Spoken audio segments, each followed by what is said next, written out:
Hola, soy Jesús Fernández Fernández, investigador Ramón y Cajal en la Universidad de Oviedo, y voy a presentar esta comunicación titulada Por una historia ambiental de la Edad Media, una propuesta metodológica. En ella voy a presentar el marco metodológico que está utilizando en los últimos 10 años y, por tanto, voy también a incorporar importantes informaciones de carácter empírico, pero lógicamente creo que también tengo que desarrollar algunas explicaciones relacionadas con el marco teórico que utilizo y que es el fundamento de la propuesta que hago. El medievalismo español afronta importantes retos en estas primeras décadas del siglo XXI y creo que la historia ambiental es una oportunidad para enfrentar algunos de ellos, ¿no? En esta diapositiva resumo un poco este punto de partida. Por un lado, a nivel temático, la historia ambiental nos permite conectar con uno de los grandes temas de nuestro presente, con una cuestión que tiene mucho interés para la sociedad en general y que creo que abre una ventana de oportunidad para que los historiadores hagamos una labor de investigación verdaderamente significativa para nuestros contemporáneos.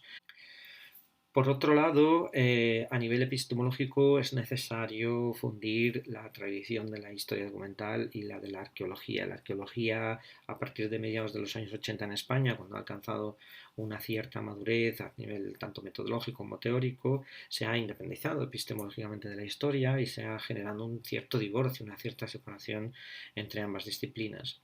Como la historia ambiental tiene que ser una historia simétrica en el sentido que tiene que combinar tanto una historia cultural o de la cultura humana como una historia natural, eh, y que no puede mantenerlas por separado porque entonces no comprendemos el que es el objeto de estudio de la propia historia ambiental, que es la interacción de esos dos elementos. Necesitamos hacer en ese sentido una historia simétrica y para hacer una historia simétrica no se puede prescindir ni de la historia documental ni de la fuente material, porque la arqueología es la que nos da acceso precisamente al estudio de los ecofactos, esos elementos naturales que aparecen en los yacimientos arqueológicos, ¿no? Y la que nos permite, por ejemplo, tratar información de carácter ambiental a través de la palinología y otros métodos que explicaré después, ¿no? En conjunto, la historia ambiental nos permite combinar todos estos elementos o integrar todos estos elementos, ¿no?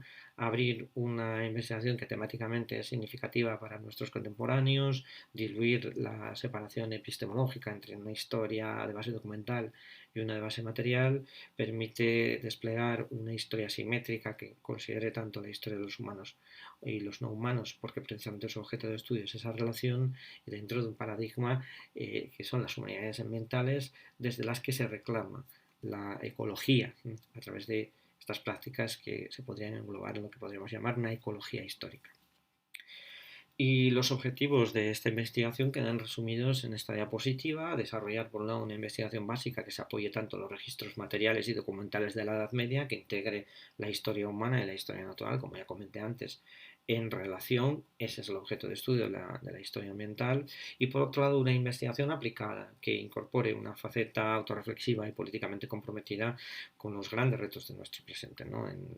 En la presentación voy a ir explicando cómo he materializado todas estas propuestas. No antes sin mencionar que esta investigación se desarrolla en un marco más general de trabajo en humanidades ambientales, que tiene dos líneas fundamentales de investigación. Por un lado, una en ecología histórica, dentro de la que encaja esta propuesta que estoy haciendo aquí, y por otro lado, una en ecodesarrollo, que tiene una dimensión más aplicada, más de desarrollo experimental. Para las personas que os interese, presento otra comunicación en este congreso en la que hablo de este marco general de investigación del que depende esta propuesta que hago aquí, ¿no? Que lleva por título una propuesta de I+D+I basada en las humanidades ambientales para ser desarrollada en territorios rurales. ¿Qué nos hace falta para poner en marcha una investigación en historia ambiental de la Edad Media? En realidad no hacen falta grandes innovaciones porque ya disponemos de todos los elementos que son necesarios para hacerla.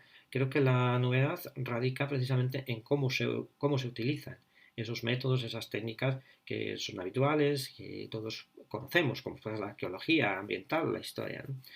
En esta propuesta que hago quedan resumidas en esta diapositiva. Se utiliza tanto una arqueología ambiental, que es la que nos permite acceder a la historia natural de los ecosistemas, a los ecofactos, a los elementos naturales que aparecen en los yacimientos arqueológicos, tanto en los sitios como en los no sitios. Por ejemplo, la información paleoambiental se puede extraer de contextos que no son específicamente arqueológicos. La arqueología ambiental nos ofrece el marco teórico para ello. Por otro lado, una arqueología de la cultura material humana y sus contextos, necesaria también para entender esa relación con los ambientes. Por otro lado, una historia ambiental, a través de la documentación escrita recuperamos, ¿no? Las visiones, proyecciones, la construcción simbólica del espacio, la objetivación, ¿no? del entorno por parte de las sociedades humanas, y en esos documentos además aparecen referencias a cambios ambientales o a elementos no propiamente humanos, ¿no? como las plantas, las especies vegetales, etcétera. Es escasa esa información y por tanto por eso necesitamos recurrir a otras fuentes, ¿no? Y por último, la etnografía nos permite conectar con desarrollar esos ámbitos aplicados de la investigación, ¿no? A continuación voy a explicar un poco cómo lo he hecho punto por punto. La arqueología ambiental es uno de los primeros métodos de trabajo en los que nos apoyamos para desplegar esta historia ambiental de la Edad Media. Nos permite estudiar la relación entre los seres humanos y su medio ambiente a través del tiempo y tiene dos grandes ámbitos, la geoarqueología y la bioarqueología. La geoarqueología nos permite acceder a información de geoquímica o micromorfológica de suelos. Por ejemplo, podemos diferenciar entre unos suelos donde se cultivaron unas cosas u otras, dado el perfil químico que dejan las plantas, ¿no? en los suelos en los que crecen, ¿no? La micromorfología nos facilita información sobre distintos ecofactos como los fitolitos o los esferulitos, ¿no? como vemos algunos de ellos en esta imagen, que nos hablan de los usos económicos que han tenido los espacios. Por ejemplo, si han tenido un uso ganadero, si han tenido otro tipo de uso. Todas estas informaciones son muy interesantes para desarrollar una historia ambiental de la Edad Media. Los estudios polínicos, tanto en yacimientos arqueológicos como en lo que llamamos no sitios arqueológicos, nos aportan información sobre la historia ambiental, sobre los cambios en los distintos ecosistemas, el impacto que el ser humano ha tenido en ese cambio histórico, y podemos ver diacrónicamente cómo ha sido esa evolución. El estudio de los carbones nos habla de la relación entre los seres humanos y los medios forestales, cómo ha sido ese uso a lo largo del tiempo y el impacto que ha tenido en los ecosistemas la actuación humana. El estudio de las semillas o carpología nos habla de las plantas cultivadas por los seres humanos y que aparecen carbonizadas en contextos arqueológicos, y que indirectamente nos informa sobre los usos económicos, ¿no? de los distintos ambientes. La implantación de cultivos ha obligado a lo largo de la historia a adaptar los espacios agrarios y por tanto a hacer una auténtica obra de ingeniería, ¿no? que ha sido la transformación de los paisajes a lo largo del tiempo. Por eso es importante esta subdisciplina, la carpología, dentro de una historia ambiental, porque nos habla de las necesidades que tienen las sociedades humanas, ¿no? a la hora de implantar estos cultivos. Por último, la arqueozoología nos permite acceder a información relacionada con las especies animales que han convivido con los seres humanos, tanto las domésticas como las no domésticas. A través de esta relación entendemos muchísimo mejor cuál ha sido el cambio cultural, ¿no? y las transformaciones dentro de las propias sociedades humanas. Por poner un ejemplo, las comunidades medievales que estamos estudiando a través de la arqueología a través de mi proyecto de investigación, vemos cómo el cerdo tiene un peso cada vez mayor en las economías bajo medievales, ¿no? Y esto tiene sus explicaciones y nos permite plantear preguntas de carácter histórico, como pues por qué esta mayor dependencia del cerdo. Son cuestiones de interés porque nos permiten ver esa relación que existe entre los seres humanos y los seres no humanos. La arqueología, mediante el trabajo de excavación, nos permite interpretar cómo se han transformado los distintos ecosistemas a lo largo del tiempo. Como ejemplo, aquí vemos esta excavación de terrazas agrarias. Proporciona información de la estratigrafía de los espacios agrarios, cómo se han transformado a lo largo del tiempo y cómo los seres humanos crean nuevos ecosistemas para implantar estos cultivos, ¿no? Todo esto nos informa sobre la transformación del paisaje, la transformación del medio ambiente por parte de los seres humanos. La cultura material propiamente humana nos habla de toda la cadena de producción de distintos elementos, por ejemplo los cerámicos, que implicaron la captación de materia prima en entornos naturales y la transformación de esos entornos, ¿no? La construcción de redes de intercambio y otro largo etcétera de aspectos que tienen que ver con cómo las sociedades humanas están transformando sus medios ambientes. La documentación escrita nos proporciona información sobre cómo los seres humanos perciben su ambiente, ¿no? Y nos informa sobre los procesos de objetivación del territorio, del espacio, del paisaje. A veces esta documentación aporta información sobre especies vegetales, especies animales, a veces especies no domésticas, aunque esas informaciones son más escasas, pero también sobre los usos que los seres humanos están dando a esos territorios. Todo esto es información muy válida para una historia ambiental. Además, los documentos escritos aportan información sobre los cambios ambientales. Por ejemplo, la documentación de principios del siglo XV en Asturias hace numerosas referencias a las inundaciones que se están produciendo en ese momento, ¿no? ¿Por qué se producen esas inundaciones a principios del siglo XV? Como consecuencia de un cambio climático global, de esa transición entre el óptimo climático medieval y la pequeña edad del hielo. En este caso, a través de la arqueología, nosotros podemos ver cómo ese cambio ambiental general que entrevemos en la documentación, el efecto que tuvo en las pequeñas comunidades locales del medievo. En esta imagen podemos ver cómo unos depósitos torrenciales de este periodo destruyeron una casa de la Edad Media, y no solo la casa, sino sus espacios agrarios, ¿no?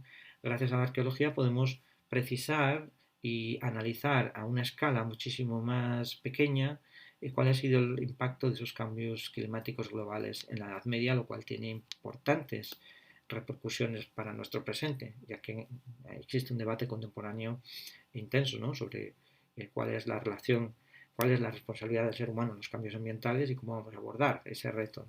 Finalmente, la etnografía nos permite acceder a una información significativa y válida para la investigación en historia ambiental, puesto que tiene que ver con todos esos conocimientos que atesoran las sociedades que habitan en estos territorios, que tienen que ver con el uso de los espacios agrarios, las prácticas ganaderas, forestales, los conocimientos etnobotánicos, conocimientos que por sí mismos tienen un valor extraordinario para un proyecto de investigación en historia ambiental. Pero a la vez, por otro lado, la etnografía y sus métodos nos permiten conectar con esas comunidades, preguntar qué cosas necesitan, ¿no? Y en qué podemos ayudar los historiadores para que esas comunidades que llevan resilientes, que llevan habitando esos territorios durante miles de años, ¿no?, puedan seguir haciéndolo. Y es ahí donde encontramos este interés también a la parte aplicada de la historia ambiental y donde encontramos también las metodologías que nos permitan desplegarlas. En nuestro caso, estamos desarrollando una investigación aplicada sobre trigos históricos. Tenemos un conjunto interesante de muestras que proceden de nuestros yacimientos arqueológicos que nos permiten ver qué especies se cultivaban en la Edad Media en estos territorios en los que trabajamos, y por otro lado estamos recogiendo una muestra de trigos subcontemporáneos que todavía se conservan en algunos valles, en algunos territorios, ¿no? Fundamentalmente son semillas de escanda, aunque dentro de esta definición entran especies muy distintas.